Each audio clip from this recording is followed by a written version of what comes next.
Narrated Abu Sa'id al-Khudri.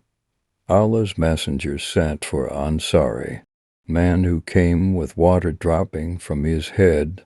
The Prophet said, "Perhaps we have forced you to hurry up, haven't we?" The Ansari reply, "Yes." Allah's Messenger further said, "If you are forced to hurry up during intercourse or you do not discharge, then ablution is due on you." This order was cancelled later on, i.e. one has to take a bath.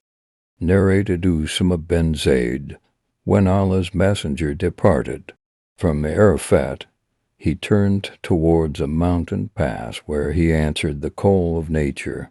After he had finished, I poured water, and he performed ablution, and then I said to him, "O Allah's Messenger, will you offer the prayer?"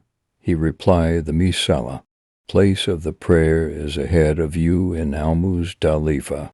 Narrated Al-Mughira bin Shuba, I was in the company of Allah's Messenger on one of the journeys, and he went out to answer the call of nature, and after he finished, I poured water, and he performed ablution. He washed his face, forearms, and passed his wet hand over his head and over the two kaf, socks made from thick fabric or leather.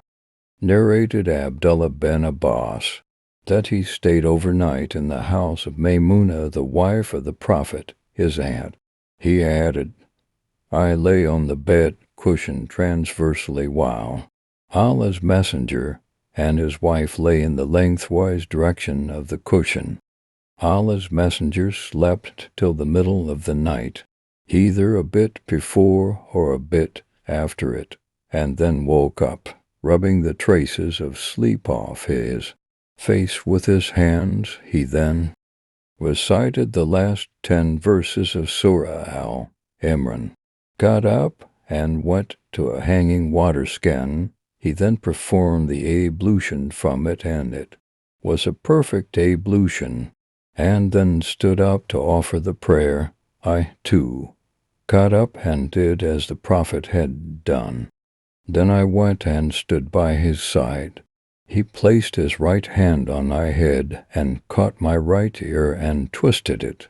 He prayed to Rakat, then to Rakat, and to Rakat, and then to Rakat, and then to Rakat, and then to Rakat separately 6 times, and finally 1 rakat the witr. Then he lay down again in the bed, till the muezzin came to him, whereupon the Prophet got up, offered a to light rakat prayer, and went out and led the Fajr prayer.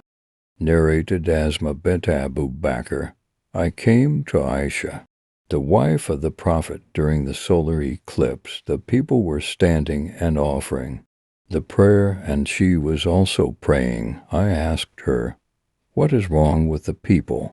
She beckoned with her hand towards the sky and said, Subhanallah. I asked her, is there a sign? She pointed out, yes. So I, too, stood for the prayer till I fell unconscious, and later on I poured water on my head.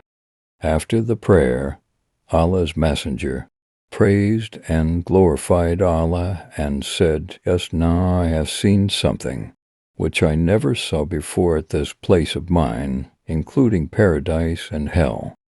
I have been inspired and have understood that you will be put to trials in your graves, and these trials will be like the trials of Ad-Dajjal, or nearly like it. The sub-narrator is not sure of what Asma said. Angels will come to every one of you and ask, what do you know about this man? A believer will reply, he is Muhammad, Allah's Messenger, and he came to us with self-evident truth and guidance.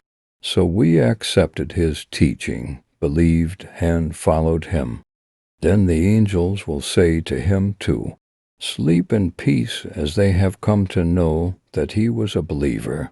On the other hand, a hypocrite or a doubtful person will reply, I do not know. but heard the people saying something, and so I said the same.